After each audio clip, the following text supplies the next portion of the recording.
Y muy buenas jóvenes alumnos.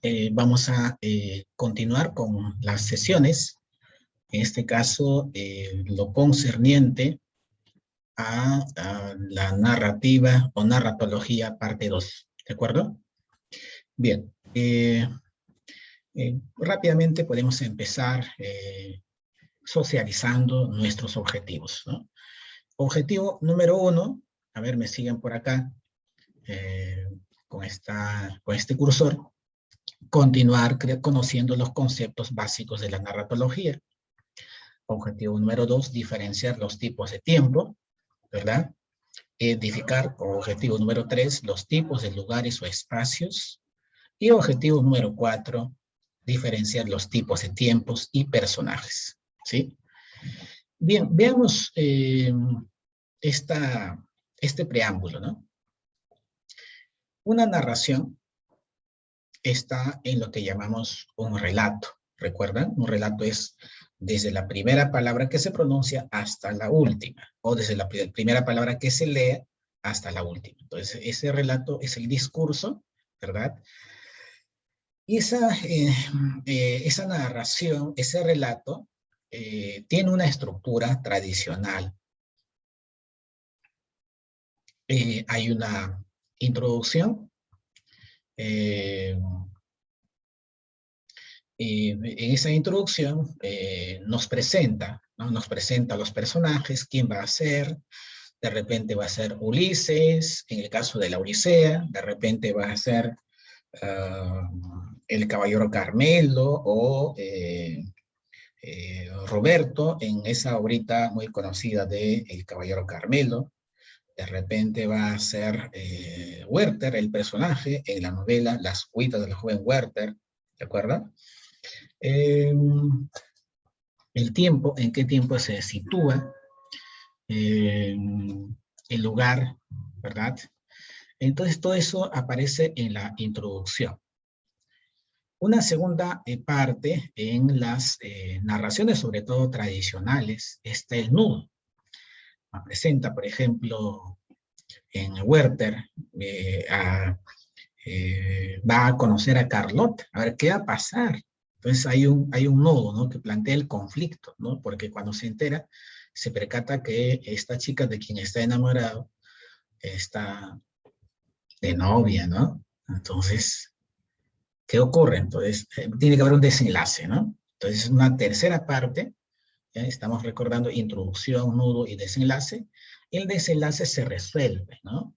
Ustedes por cultura general recordarán cómo se soluciona, entre comillas, soluciona el caso. En la obra mencionada, La Escuela del joven Werther, pues termina yendo a la eternidad el muchacho, ¿no? Bien. Por otro lado, podemos aseverar, jóvenes alumnos, podemos afirmar con que en un texto cuenta los hechos de manera ordenada, ¿ya? Eh, a través de los personajes, a través de un tiempo, un lugar, pero ese lugar puede ser real, como Lima, como Perú, puede ser fantástico, ¿no? Como en los relatos de esa índole que se ha leído, que han leído ustedes, ¿no? Puede ser imaginario, ¿no? Verosímil, pero imaginario. También fantástico es algo que es irreal, ¿no? Imaginario simplemente es inventado. Bueno, entonces ahí hemos tenido un pequeño alcance a esas ideas, ¿no? Que encontramos en un relato, en un texto, en una narración. Siguiéndonos, dejándonos llevar por esta imagen del tiempo, el reloj, ¿no? El reloj que avanza, vamos a justamente hablar de la idea del tiempo, ¿ya? De la idea del tiempo, el tiempo y la narración, ¿ya? A ver, creo que voy a desaparecer, y ahora sí, ¿ya?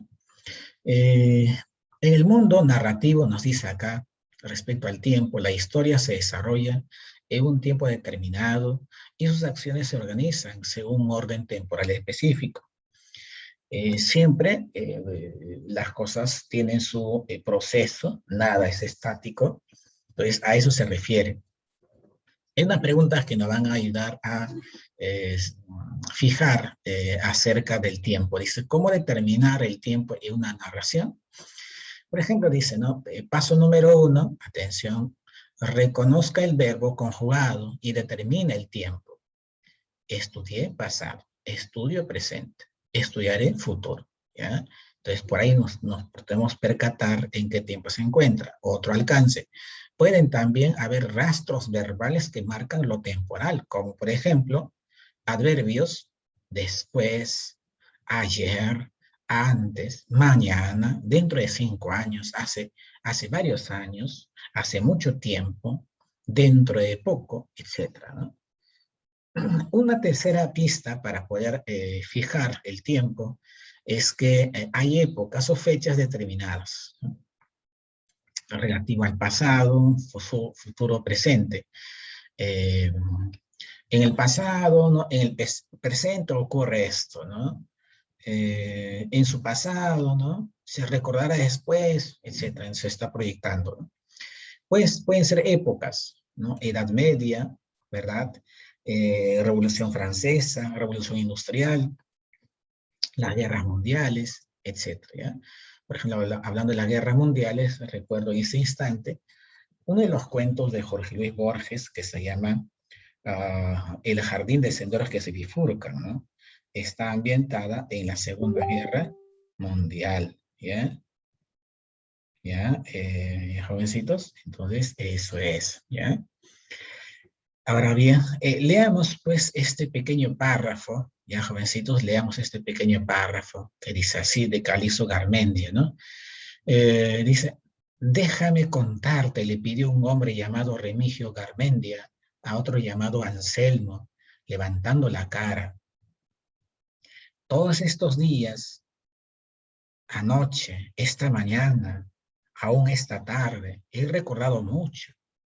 Hay momentos en que a uno se le agolpa la vida. Además debes aprender, la vida, corta o larga, no es de uno solamente. Sus ojos diáfanos parecían fijos en el tiempo. La voz se le fraguaba hondo y tenía un rudo timbre de emoción. Blandíanse a ratos las manos encallecidas. Yo nací arriba en un pueblito de los Andes. Mi padre era carpintero y mandó a la escuela. Hasta segundo año de primaria era todo lo que había. Y eso que tuve suerte de nacer en el pueblo, porque los niños del campo se quedaban sin escuela. Entonces nos está comentando, ¿ya? Podemos ver los rastros. Déjame, ¿no? Permítame, hoy, tiempo presente, pidió, pasado, ¿no? Todos estos años, esta mañana, aún tarde, he recordado mucho. Entonces, está trasladándose a otro tiempo pasado, ¿no? He recordado, era otro tiempo pasado.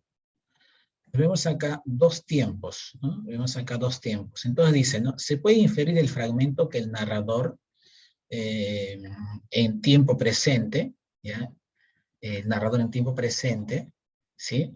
Le dice a otro personaje que le va a narrar su historia, ¿no? Por eso, déjame contarte, ¿no? No es, me dejaste contarte. No dice, me dejarás contarte. Dice, déjame contarte, está en el presente. Le pidió a un hombre llamado Remigio Garmendia a otro llamado Anselmo, levantando la cara. Anselmo va a ser el oyente, ¿no? Todos estos días, anoche, esta mañana, aún esta tarde, he recordado mucho. Hay momentos en, etcétera, ¿no? Entonces dice, ¿no? Esto implica que va a ir al pasado. Claro, lo que le va a contar, digamos, lo que le ha ocurrido, ¿no? Y por ello se aprecia verbos en este tiempo.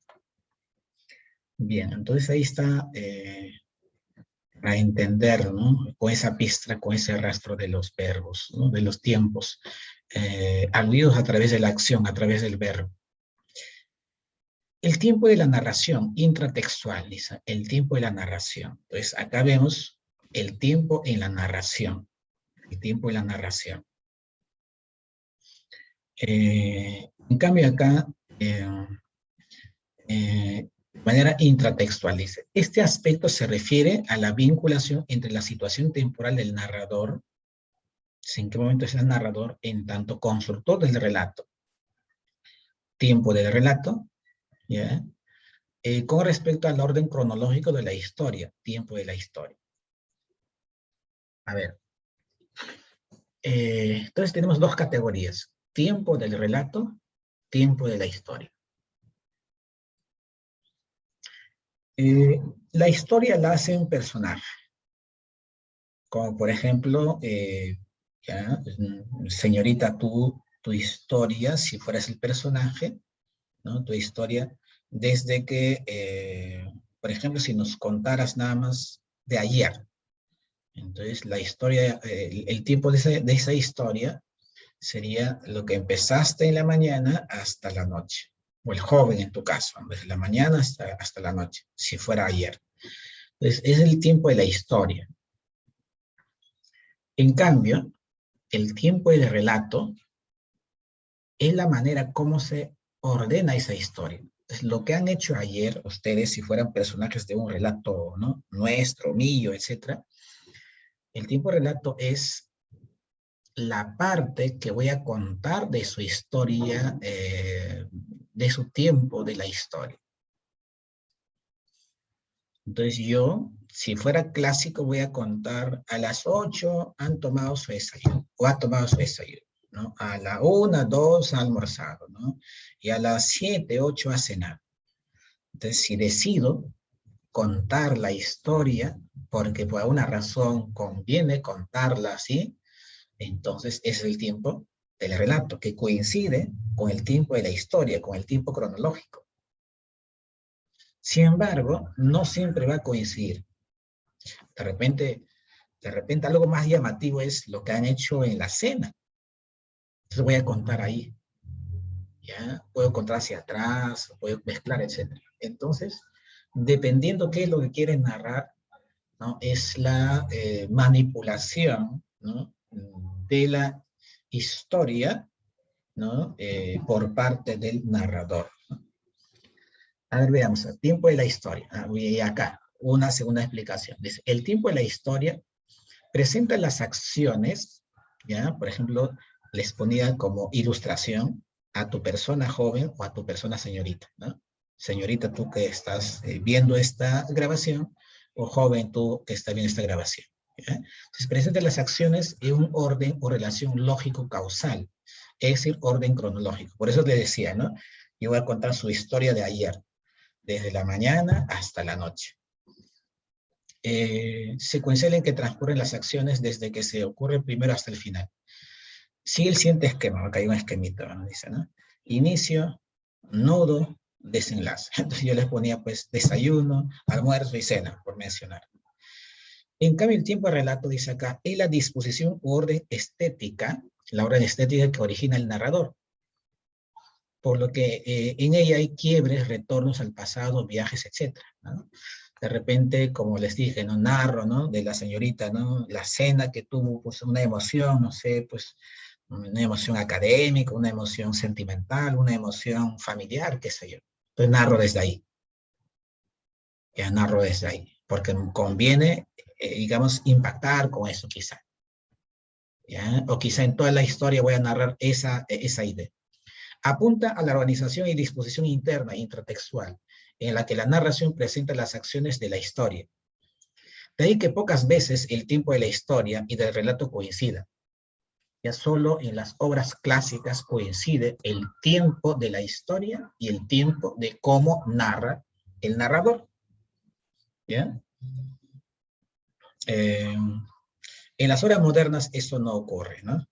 Entonces, el contexto de referencia histórica es el tiempo de la realidad histórica en que remite la obra. Por ejemplo, una obra puede escribirse ambientada en el presente, en el pasado, futuro, etc., ¿no? Si el tiempo de la historia coincide con el tiempo del relato, se habla de un orden temporal lineal, causa y efecto. La narración clásica, ¿no?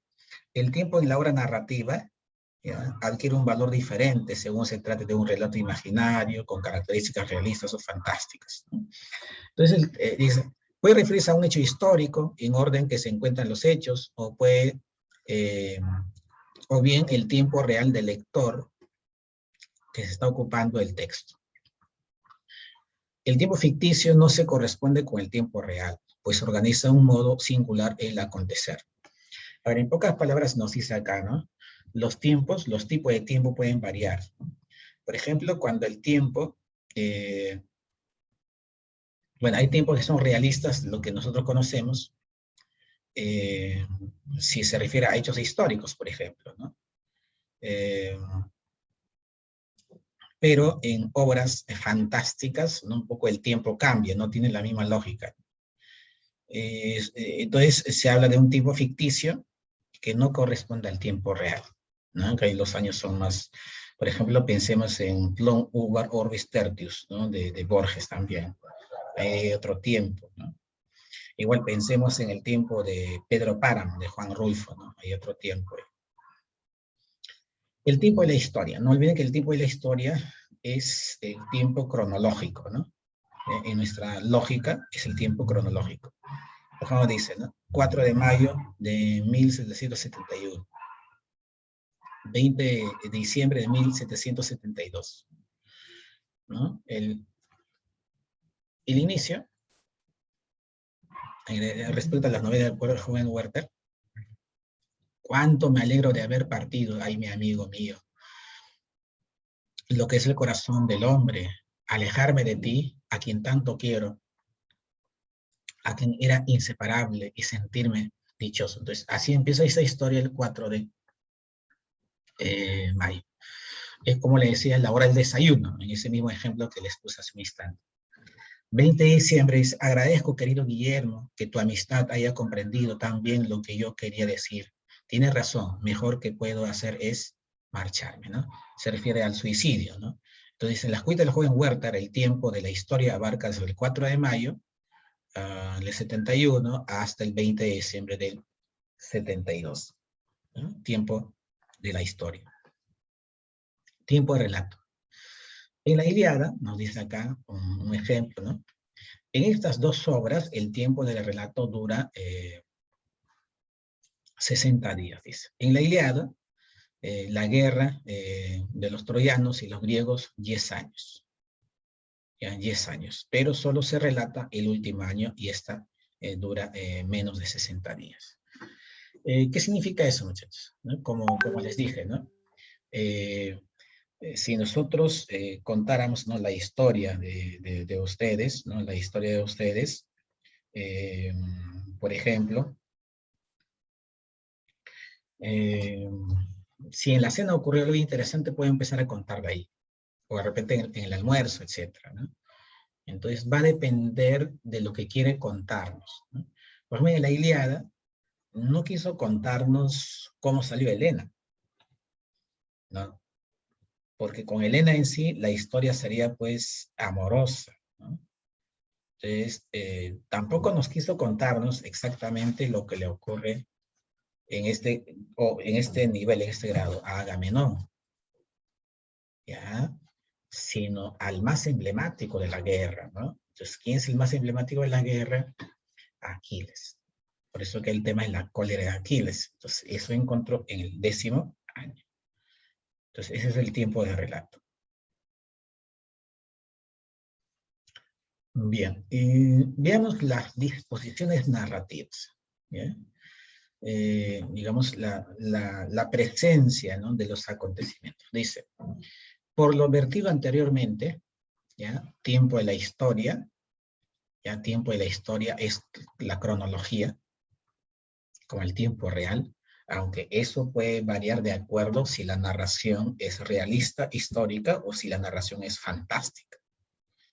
¿Ya? En los relatos fantásticos, el tiempo, la lógica del tiempo no es lo mismo. Pero quedémonos con que el tiempo de la historia es ese tiempo cronológico. A 1, a las 2, a las 3, a las 4, a las 5, ¿ya? En cambio, el tiempo de relato es la manera, cómo organiza, ¿no? Desde el presente, o desde el pasado, o desde hasta el futuro inclusive, ¿no? Cómo organiza, ¿no?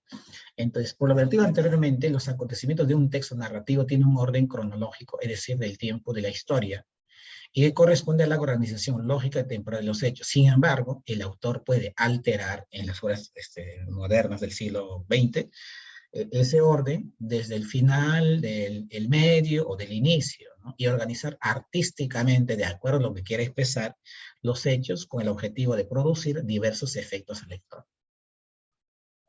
¿Ya, muchachos? Por ejemplo, cuando leí La muerte de Artemio Cruz, el impacto es distinto, ¿no? Porque empieza a narrar desde el final, ¿no? Y va hacia atrás, ¿no? A este se denomina el tiempo del relato, ¿no? El tiempo narrativo, ahí está, según la historia, según la realidad, y el tiempo de relato, según la disposición del narrador, ¿ya? Entonces ahí podemos ilustrar con tres maneras, ¿no? Al inicio, ¿no? Ad ovo, ¿no? Nivel huevo, nivel origen, nivel pollitos, antes del pollito, el huevo, ¿no? Por ejemplo, crimen y castigo, ¿no? El crimen y castigo empieza desde que inicia la maquinar, organizar ese sentimiento que hay contra Alión Ivanovna, ¿no? Entonces, desde la planificación. Entonces, ya corre la historia, ¿no? Corre la historia, ¿de acuerdo? Y media res, ¿no? Es a la mitad del relato, ¿no? A la mitad de la historia, ¿no? Eso ocurre, por ejemplo, con la Odisea. Ya nos narra la mitad de la historia, la mitad de la vida, ¿no? Cuando Ulises prácticamente va a regresar ya a Ítaca. ¿Ya, jovencitos?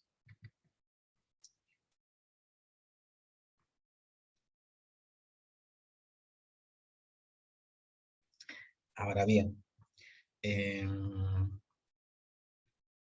en cuanto al del final del texto, dice in extrema res, o sea, es cuando ya la historia termina. ¿De acuerdo, jóvenes? Cuando la historia termina. Eso es.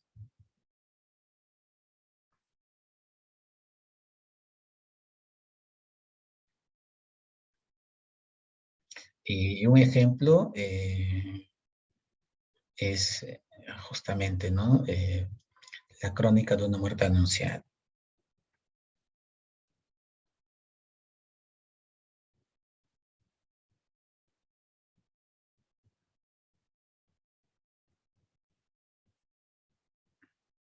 Eh,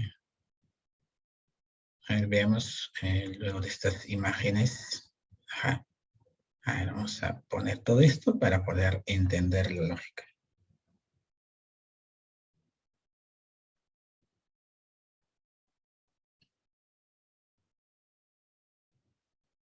Veamos, ¿ya? Eh,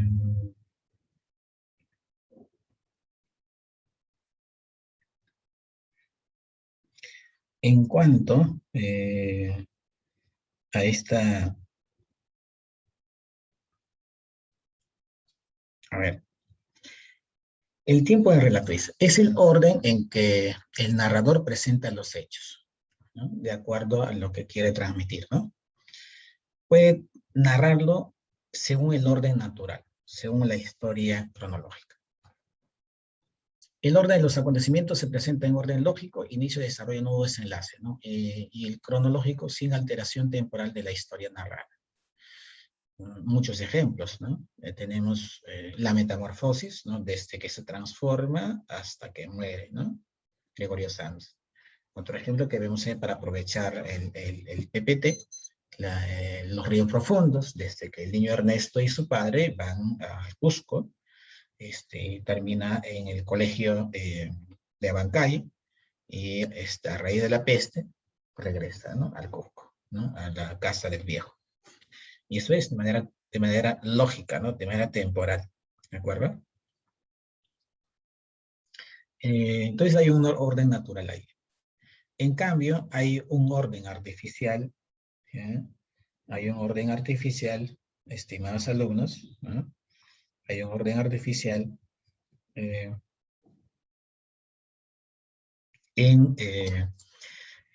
Cuando anticipa, por ejemplo, se anticipan en las acciones adelantándose al tiempo, crónica de una muerte anunciada, que vimos en la imagen pasada, eh, historias a lo largo de la narración, ¿no? O sea, varias historias, en verdad, varias historias, varios hechos a lo largo de la narración, ejemplo, el Sueño de la Furia, ¿no? O sea, no hay una sola historia, ¿no? Hay varias historias.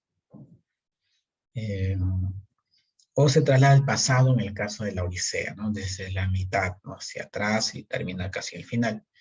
El texto se inicia y se acaba del mismo modo. Eh, bueno, entonces son los ejemplos de la manipulación, ¿no? Del tiempo. Ahora veamos las alteraciones en la temporalidad de la narración. Entonces, cuando se altera, ¿no? El relato, ese es el tiempo de relato, el tiempo de relato altera, ¿no? De manera adrede, con fines estéticos, con fines de un objetivo, ¿no? Un objetivo literario. A eso llamaremos anacronías, ¿no?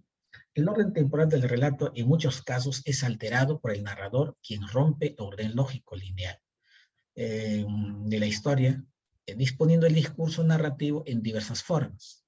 Esas rupturas temporales reciben el nombre de anacronías, ¿no? Entonces, anacronía es cuando no se respeta el tiempo cronológico. Puede ser que la historia regrese, ¿no? Vaya al pasado y eso se llama analepsis, o puede ser que haya una anticipación y se llamará prolepsis, ¿no? En las regresiones o analepsis, ¿no? El hecho es hacia atrás. Entonces podrían ser, ¿de qué manera? ¿No? Cuando vemos que un personaje empieza a recordar, ¿no? Podría ser, ¿no? Pues, esa técnica puede ser flashback, ¿no? Corresponde a un regreso rápido, ¿no? Y breve, ¿no? Esa es la característica, ¿no? Breve, no sé, flash, ¿no? Y un retorno rápido presente, o al presente, el hecho por el narrador o por un personaje, ¿no? Ya puede ser que eso nos lo diga el recuerdo del personaje o el narrador nos presente de esa manera. Y raconto corresponde a un retroceso extenso, ¿no? Entonces, cuando ese ir al pasado dura, y eso se llama raconto, ¿no?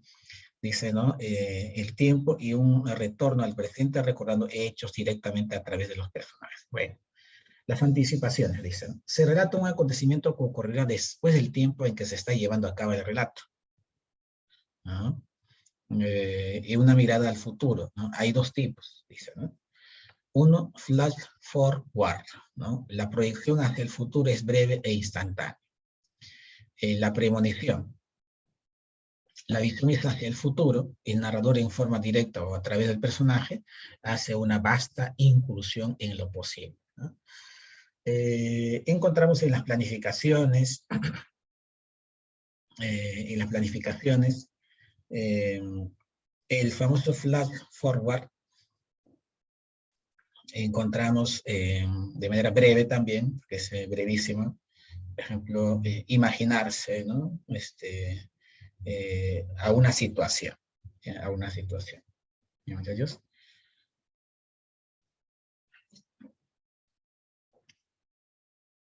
Compartamos este fragmento del túnel de Ernesto Sábato, ¿ya? Compartamos esta historia, ¿ya?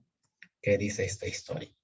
Dice, bastará decir que soy Juan Pablo Castel, el pintor que mató a María Iribarne. Supongo que el proceso está en el recuerdo de todos y no se necesitan mayores explicaciones sobre mi persona. ¿Cuántas veces he quedado aplastado durante horas en un rincón oscuro del taller después de leer una noticia en la sección policial, perdón? Pero la verdad es que no siempre lo más vergonzoso de la raza humana aparece allí. Hasta cierto punto, los criminales son gente más limpia, más inofensiva. Esta afirmación no la hago porque yo mismo haya matado a un ser humano. Es una honesta y profunda convicción. Un individuo es pernicioso, pues se lo liquida y se acabó. Eso es lo que yo llamo una buena acción. ¿no?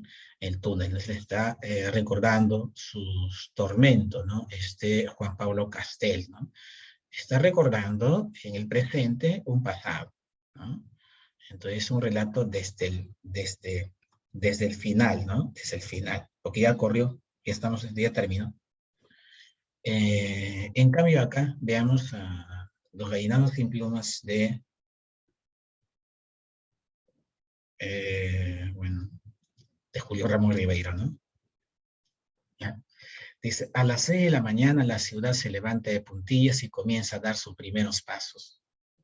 Las personas que recorren la ciudad a esta hora parece que están hechas de otra sustancia, que pertenecen a un orden de vida fantasmal. Las beatas se arrastran penosamente hasta desaparecer en los pórticos de las iglesias.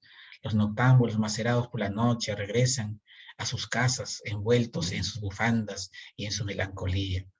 Los basureros inician por la avenida Pardo su paseo siniestro, armados de escobas y de carretas.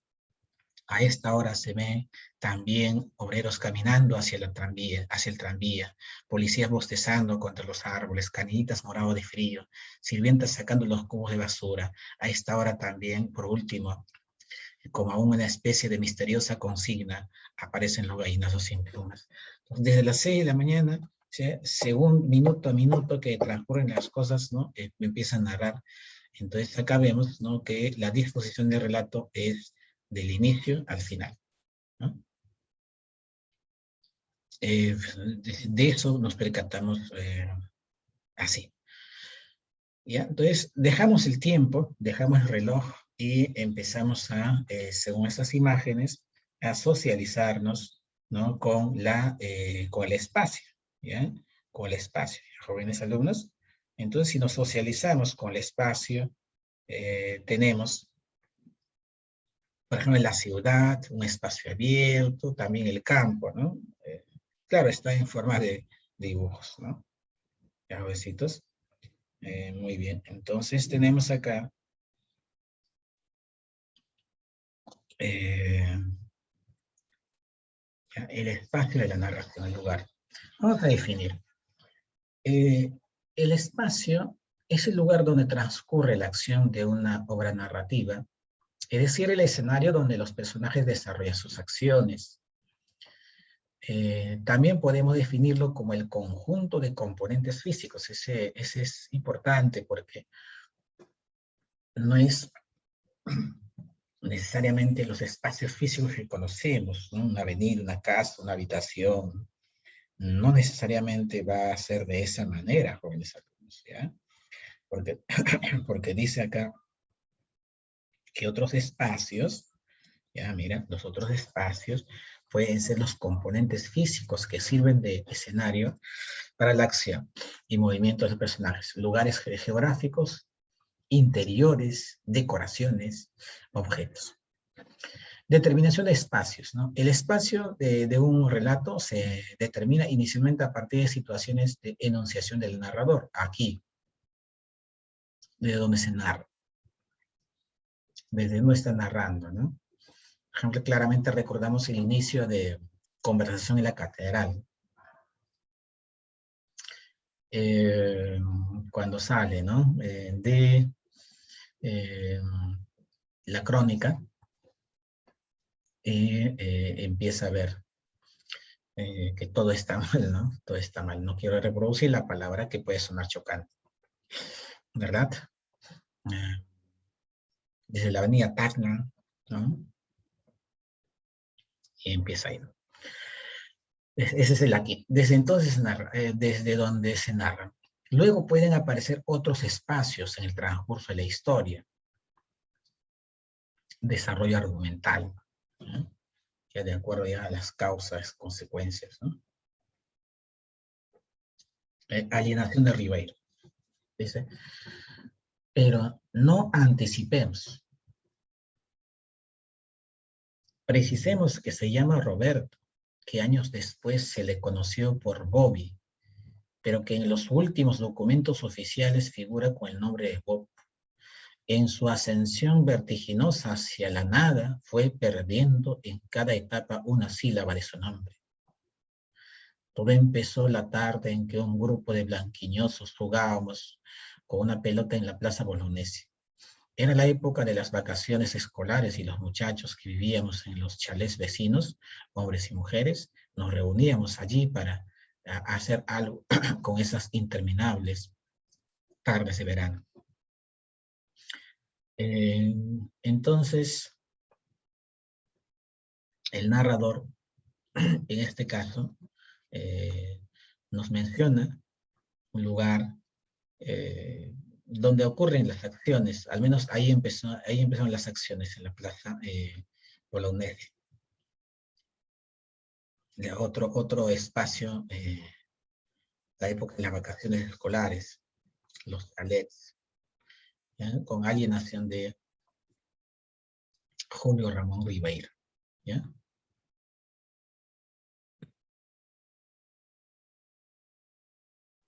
El espacio tiene un determinado significado. El espacio narrativo es simplemente, pero no es simplemente el lugar donde sucede la acción, sino que tiene una connotación o denotación. Una connotación es lo que significa, lo que simboliza, una denotación es tal como es, ¿no? Según las circunstancias. Además, debemos también analizar el significado de desde el punto de vista físico, psicológico y social. Entonces, ese lugar puede ser interior, ¿no? Emocional. Ese lugar puede ser también por una naturaleza social.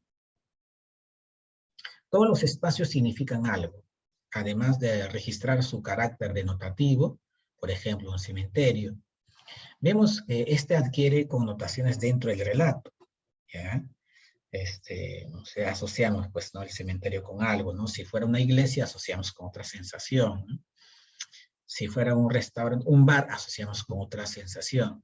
Incluso les puede otorgar valoraciones positivas o negativas regidas por criterios sociales o culturales, ¿no? Por ejemplo, si vemos que una mujer sale de un bar, entonces vamos a juzgar con nuestra cultura. Si sale de una biblioteca, con otra cultura, ¿no? Si sale de una cocina, con otra cultura. Entonces, esos espacios influyen de manera cultural. Leamos acá un fragmento de Crimen y Castigo. Una tarde extremadamente calurosa de principios de julio, un joven salió de la reducida habitación que tenía alquilada en la callejuela de S y con un paso lento e indeciso se dirigió al puente K. Había tenido la suerte de no encontrarse con su patrona en la escalera. Su cuartucho se hallaba bajo el tejado de un gran edificio de 5 pisos y más que una habitación parecía una alacena. En cuanto a la patrona que le había alquilado el cuarto con servicio y pensión, ocupaba un departamento del piso de abajo, de modo que nuestro joven cada vez que salía se veía obligado a pasar por delante de la puerta de la cocina que daba a la escalera y estaba casi siempre abierta de par en par. En esos momentos experimentaba invariablemente una sensación ingrata de vago temor, que le humillaba y daba a su semblante una expresión sombría. Debía una cantidad considerable a la patrona y por eso temía encontrarse con ella. Pues acá nos está narrando un lugar sofocante, ¿no? Insoportable, ¿no? Ese es el espacio psicológico, ¿no? Pero cuando dice habitación es el espacio físico, ¿no? Su cuarto, ¿no? Habitación, alacena, el espacio físico, ¿no? En esos momentos se experimentaba invariablemente una sensación ingrata de vago temor. Entonces, ese espacio interno psicológico, ¿no? Para Rodión en Crimen y Castigo. ¿Ya? Por ejemplo, cuando ustedes empezaron la cuarentena, digamos, ¿no? Había un espacio no solamente de reducción, sino un espacio de tensión, seguramente de estrés, ¿no? Entonces, por un lado es el espacio físico, por otro lado el espacio interno, psicológico, emocional, ¿sí?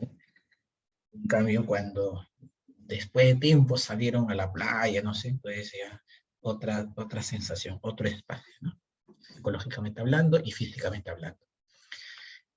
El espacio, por su oposición, ¿ya? Entonces, por su oposición, los espacios pueden ser, como se nos pone en esa parte,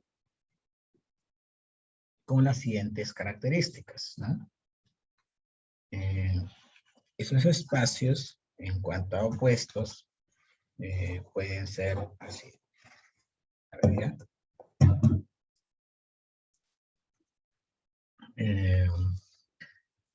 Abiertos o cerrados. Los espacios abiertos están vinculados a la posibilidad de desplazarse en su configuración, ¿ya? En su diseño, ¿no? Hay una posibilidad de que pueda desplazarse. Ejemplos, el mundo es ancho y ajeno. Rosendo Macri puede desplazarse a sus anchos.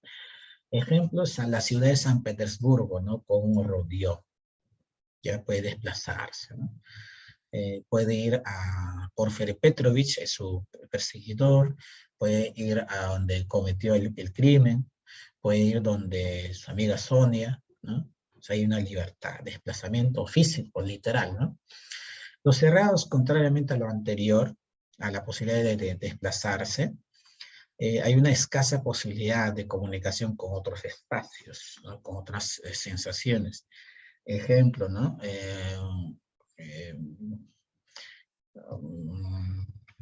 Gregorio Samsa, ¿cómo va a ir al trabajo, no? No puede ir. ¿Cómo va a ir a encontrarse con la familia, no?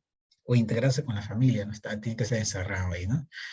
En la ciudad de los perros, los cadetes, ¿no? No pueden, ¿sí? Otra posición es entre espacios urbanos y espacios rurales. Los espacios urbanos están concebidos a través de edificaciones, de ciudades de vivienda, pertenecen a clases sociales, ejemplo, en la ciudad de Toledo, el Lazario de Tormes, ¿no? Entonces ahí está, pues, es más grande que Tormes, que el río Tormes, ¿ah? De donde estuvieron originalmente eh, Lázaro, ¿no? Con su papá y con su mamá, ¿no? Hasta que le ocurre un incidente a su padre, ¿no? Conversación en la catedral, ¿no? Que transcurre en Lima, muchachos, que la historia transcurre en Lima.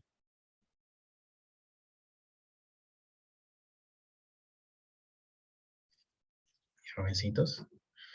Están vinculados, ya, los rurales, ¿no? Están vinculados al campo y no presentan aglomeraciones. Bueno, como el campo creo que conocemos, ¿no? Sus habitaciones, sus habitantes regularmente se dedican a actividades económicas primarias, ¿ya? Ganadería, agricultura, etc. Ejemplo, los llanos venezolanos en la novela Doña Bárbara, y otras obras. A ver, ¿qué otro ejemplo podemos citar? A ver, podemos citar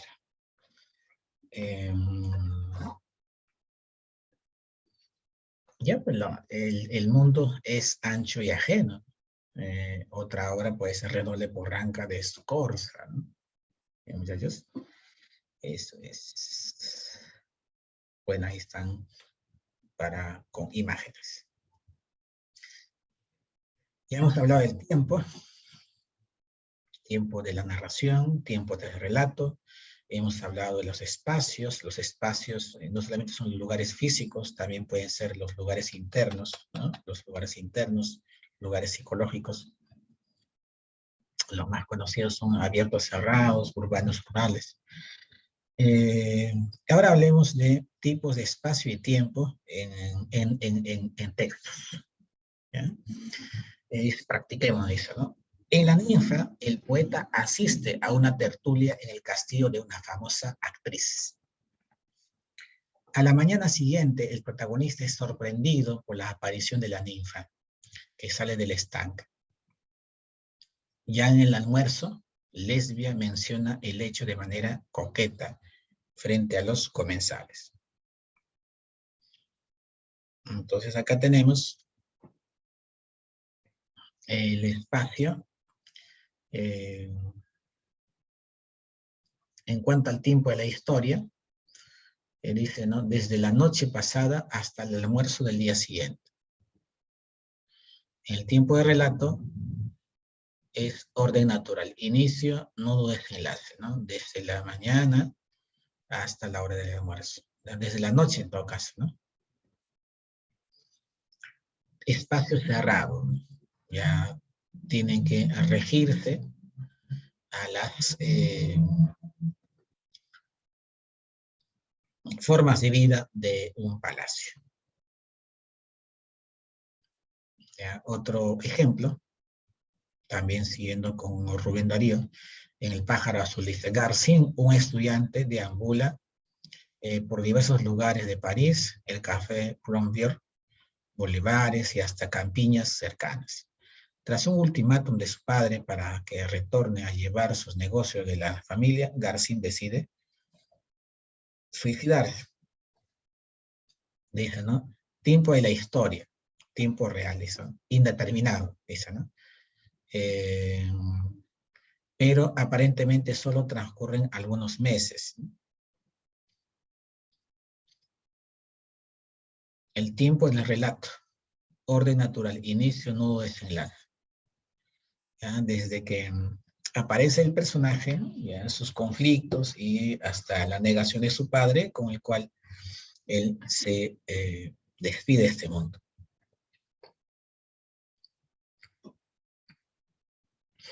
El espacio es urbano, porque es París, ¿no? Entonces ahí tenemos el tiempo de la historia, tiempo de relato, espacio cerrado.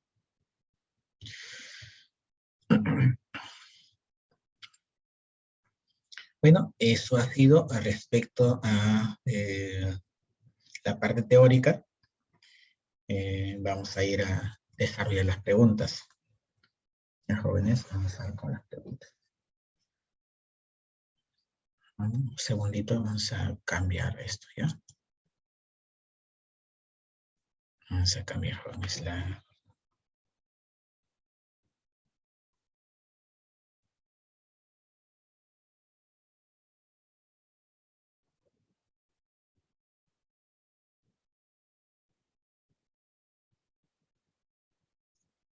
Este es, ¿no?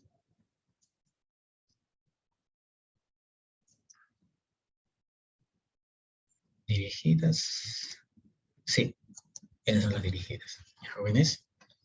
Muy bien.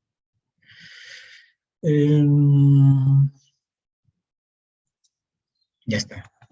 Dirigidas. A ver, vamos con la pregunta número 1, ¿ya? Dice, marque la alternativa que completa de manera correcta el siguiente enunciado. El tiempo es un concepto vinculado con la forma de narrar la historia. Al respecto, se puede afirmar que el tiempo del relato desarrolla un orden natural cuando, como se aprecia en la obra. Ya, mira, natural. Cuando es natural, se refiere pues al orden cronológico, ¿no? Ya, cuando coincide con el tiempo en la historia, claro. Cuando altera la línea, no, ese es el tiempo del relato. ¿Ya? Dice, ¿no? Al respecto se puede afirmar que el tiempo del relato desarrolla un orden natural. O sea, nos está preguntando el orden natural, el orden lógico. La B no. Alude al tiempo real y objetivo de la historia narrada. Ya, pero no. El ejemplo no es la que se la conversación en la catedral, ¿no? Describe los sucesos de manera lógica, sí, cronológica, ¿ya? Y puede ser la obra Crimen y Castigo, ¿ya? Claro. En el caso de la A dice coincide parcialmente, ¿no? Pero ahí coincide todo, ¿no? Ahí coincide todo. Eh, entonces, ¿no? El natural, el natural, el cronológico, ¿no? Es cuando se desarrolla el de manera lógica y cronológica el esquema de inicio, nudo, desenlace. Ejemplos, las cuentas Joven Huerta, el Crimen y Castigo, los ríos profundos y el mundo ajeno. ¿De acuerdo? Y coincide todo, ¿no? Ese es el natural, ¿ya? En cambio, el artificial es cuando hay un orden pues ya alterado, ¿no? Según el gusto del narrador, según la relevancia que le ha querido dar el narrador. Por ejemplo, Cien años de soledad, Conversación en la catedral, La ciudad de los perros, etc., ¿no? De manera que nuestra respuesta sería, ¿ya?, de manera lógica y cronológica, ¿no? La alternativa D, ¿de acuerdo? Porque en la, digamos, distrae o no coincide o genera ruido, coincide parcialmente, no es que sea parcialmente, ¿no? Es total. Bien, entonces en la número 1, la D. Vamos a la pregunta número 2. Dice, leamos, ¿sí, jóvenes? Leamos el párrafo. Y ahora os voy a narrar mi atormentado regreso, el que Zeus me ha dado al venir de Troya. El viento que me traía de Ilión o Ilión me empujó hacia los Icones, hacia Ismar o Ismar. Allí asolé la ciudad. A sus habitantes los pasé a cuchillo, tomando de la ciudad a las esposas y abundante botín, y lo repartimos de manera que nadie se me fuera sin su parte correspondiente. Entonces ordené a los míos que huyeran con rápidos pies, pero ellos, los muy estúpidos, bueno, no creo que así sea la traducción, no me hicieron caso. Así que bebieron mucho vino y degollaron muchas ovejas junto a la ribera, y cuernitorcidos bueyes de rotátiles patas, ¿no? En el siguiente fragmento de la obra La Odisea de Homero se colige que el tiempo, ¿no?, ahora voy a narrar, se está en el presente y está recordando el pasado, ¿no? Voy a narrar, el presente va a recordar el pasado, ¿no, muchachos? Entonces dicen, en primer lugar, se deduce que la voz del relator es narrador protagonista, obviamente. Este expresa en tiempo presente, os voy a narrar lo que ocurrió a él y a los demás bajo su mando. De los tiempos de los verbos, traía, solé, pasé, etcétera, que tenemos ahí con el color verde, se deduce que se rompe el relato lineal o cronológico, efectivamente, ¿no? Usado por el autor relata en primera persona lo que va a realizar después de la estadía en ese lugar, ¿no?, lo que ya realizó, ¿no? En la de la narración, el personaje rompe la linealidad de los sucesos para contar los acontecimientos pasados. Puede ser. La B es natural, ya que el narrador, personaje relata la diégesis, rompiendo la narración cronológica. Eh, pero eso no es el natural, pues, ¿no? Usado por el narrador, personaje, coincide con el acontecimiento histórico de la guerra de Troya. No ha alterado, pues, ¿no? Por eso, muchachos, ¿no?, la respuesta es la narración rompe con la linealidad, ¿no?, para contar los conocimientos pasados. Listo. Entonces, pregunta número 2, la B de bueno, ¿sí? Vamos a la pregunta número 3. Pregunta número 3 dice. Vamos a leer, ¿sí? Vamos a leer. ¿Ya? Sería bueno también que leyesen por ahí un instante, pues, ¿no? A ver. La plaza de Chupán hervía de gente. El pueblo entero, ávido de curiosidad, se había congregado en ella desde las primeras horas de la mañana, en espera del gran acto de justicia a que se le había convocado la víspera solemnemente. Estamos en Chupán. El presidente de los Yayas, que tampoco se inmutó por esta especie de desafío del acusado dirigiéndose a los colegas, volvió a decir: compañeros, este hombre que está delante de nosotros es Kunsemayi, acusado por tercera vez de robo en nuestra comunidad. El robo es notorio, no lo ha desmentido, no ha probado su inocencia. ¿Qué debemos hacer con él? 6 meses después todavía podía verse sobre el dintel de la puerta de la abandonada y siniestra casa de los Maille unos colgajos secos, retorcidos y amarillentos, grasosos a manera de guirnaldas. Eran los intestinos de Kunse Maille, puestos allí por mandato de la justicia implacable de los Yayas. Con respecto al fragmento del cuento Ushananhampi de López Albújar, podemos colegir. A ver, ¿qué podemos colegir? El narrador realiza una descripción objetiva del acto de justicia contra el ladrón. Para ello usa el tiempo artificial.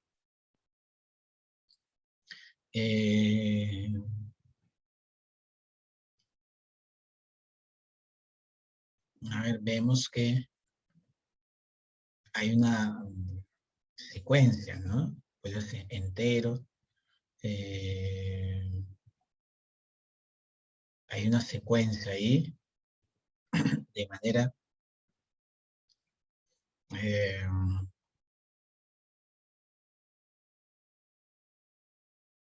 lógica, ¿no? Entonces no hay una alteración. Abre un acto de ajusticiamiento propio de su idiosincrasia del pueblo. Para ello, el narrador usa el tiempo cronológico barco, ¿no? Veamos que el pueblo tiene normas implícitas y que las transgrede, está ajusticiado. El narrador, para ser más objetivo, usa el tiempo artificial. No. Con Simaye le van a aplicar la norma de la comunidad por su falta. En este caso, el autor usa el tiempo cíclico tampoco. Entonces, dice, ¿no? En el fragmento se puede deducir que habrá un acto de ajusticiamiento a un poblador en esta comunidad y el pueblo se ha reunido en la plaza para ello. Se menciona sus antecedentes del delincuente y preguntan al pueblo qué deberían hacer con él, ya que no ha demostrado su inocencia. Por el tiempo del verbo se puede afirmar que hay un orden lineal o cronológico. La B de barco. Vamos a la pregunta número 4. La alternativa que contiene los enunciados correctos acerca de la narratología. Enunciados correctos, o sea, nos va a preguntar sobre términos narratológicos. Dice, el espacio narrativo tiene un carácter denotativo y connotativo. Incluso se suele otorgar valoraciones positivas o negativas regidas por criterios sociales y culturales, por supuesto. Por supuesto, el campo tiene menor valor cultural que la ciudad, en el caso de nuestra idiosincrasia. Los espacios abiertos están vinculados a la posibilidad de desplazamiento y presentan diversidad en su configuración, también correcto. La 3. Ya, estamos en este verdadero, la 3. Los espacios rurales están vinculados al campo, ¿sí? Y no presentan aglomeración de edificios, ¿sí? Así es. Y la 4, el espacio narrativo es solamente un espacio donde actúan los personajes, pero no connotan sus costumbres ni idiosincrasias, ¿no? Puede ser también, pues, el espacio interno, ¿no? Lo psicológico, ¿verdad?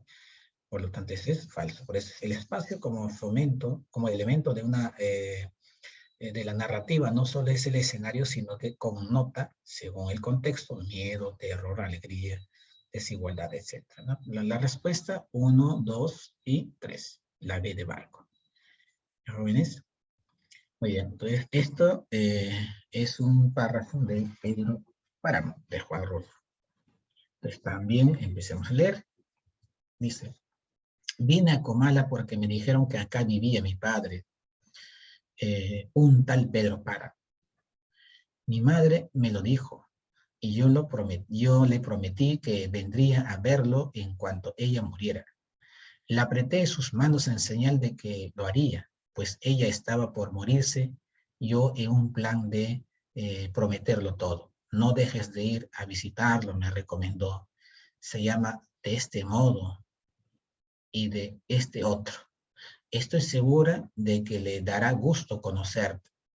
Entonces no pude hacer otra cosa sino hacerle que así lo haría. Y tanto decírselo, seguí diciendo, aún después de que a mis manos les costó trabajo zafarse sus manos muertas. Todavía antes me había dicho, no vayas a pedirle nada, exígele lo nuestro, lo que estuvo obligado a darme y nunca me dio.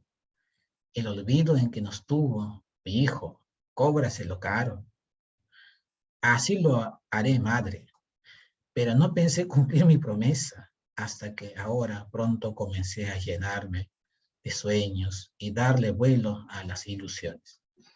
Pedro Páramo, 1995, de Juan Rulfo, se centra en un discurso mítico como elemento fundamental de la novela, en orden especialmente a la crítica del caciquismo representado en la figura de Pedro Páramo. En ese fragmento el autor estructura la obra tomando como base la narratología contemporánea que se observa. A ver, uso el tiempo, ya. Uso el tiempo artificial, ¿de acuerdo? ¿Ya? Uso el tiempo artificial. ¿Qué hace? Retornos rápidos, ¿no? Retornos rápidos. ¿Ya? Por lo tanto, ahí están nuestros retornos rápidos. ¿No? Ese retorno rápido, en la analepsis, ¿no? Es pues el flashback. En ese fragmento se puede deducir que la voz del narrador es la primera persona, ya bien, etcétera, ¿no? También es el personaje principal. Por lo anterior se infiere que es un narrador personaje. ¿Ya? El narrador cede la voz a otro personaje a través de un flashback para que éste se exprese. Esto lo apreciamos en el diálogo que había sostenido con su madre. En este fragmento, la voz del narrador es directa. No dejes de ir a visitarlo, ¿no? Muy bien. Entonces, ese es el tiempo, pues, del relato, tiempo de relato, ¿no? Alterado por el narrador. Pregunta número 6.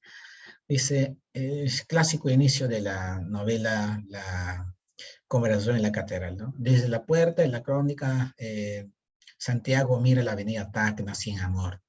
Automóviles, edificios desiguales, descoloridos, esqueletos de avisos luminosos flotando en la neblina, el mediodía gris. ¿En qué momento se había jodido el Perú? Los canillitas merodean entre los vehículos detenidos por el semáforo de Wilson, voceando los diarios de la tarde, y él echa a andar despacio hacia la colmena. Conversación en la catedral. Agua de José María Arguedas, dice. Los pilares que sostenían el techo de las casas estaban unos apuntalados con troncos, otros torcidos y próximos a caerse. Solo los pilares de piedra blanca permanecían rectos y enteros. Los pollos de los corredores desmoronados por todas partes, derrumbados por techo, por el blanqueo casi completamente borracho, daban pena. Arguedas, agua. Completa el siguiente enunciado, tomando como base la teoría narratológica en estos dos fragmentos de estas obras anotadas. Las dos tienen un en común, ¿ya? Desiguales, troncos, allá. Los dos tienen pues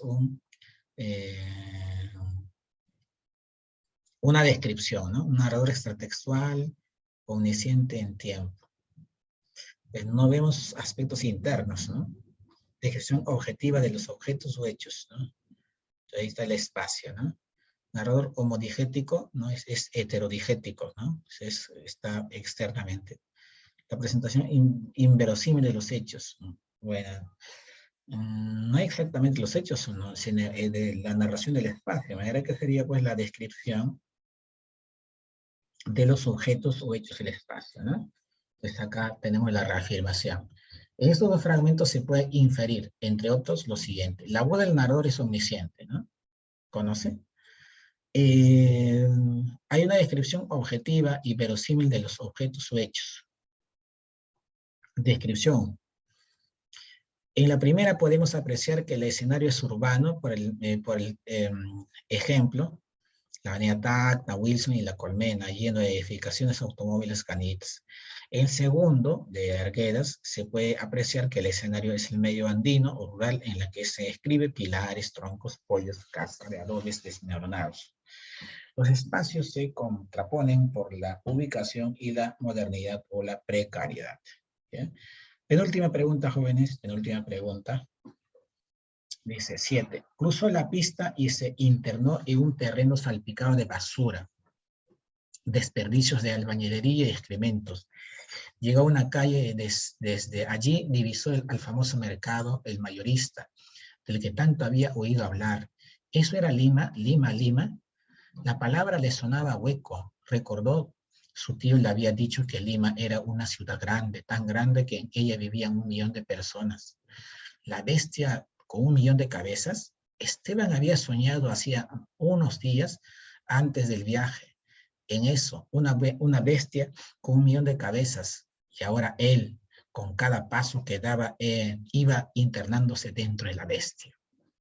Se detuvo, miró y meditó. la ciudad, el mercado mayorista, los edificios de 3 y 4 pisos, los autos, la infinidad de gentes, algunas como él, otras no como él, y el billete anaranjado, quieto, dócil en el bolsillo de su pantalón. Complete el siguiente fragmento de la obra El niño de junto al cielo de Enrique Congrace. Tome como referente los conceptos básicos de la narratología. El escenario en esta obra no está encerrado, ¿no? Abierto, ¿sí? ¿Ya? Pero connota alegóricamente miedo, espanto, peligro, según él, el narrador que conoce todo, ¿no? El narrador que conoce todo. Por lo tanto, sería pues omnisciente, y con eso marcamos la B y leamos el sustento una vez más, reiterando, ¿no? La voz del narrador es omnisciente, se llega a la conclusión por los verbos que están en tercera persona y el conocimiento que tiene la historia.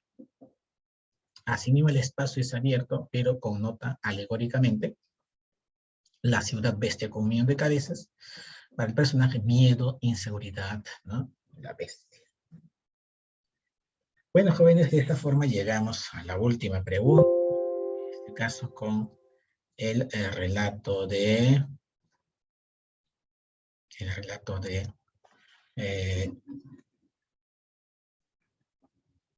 Albujar.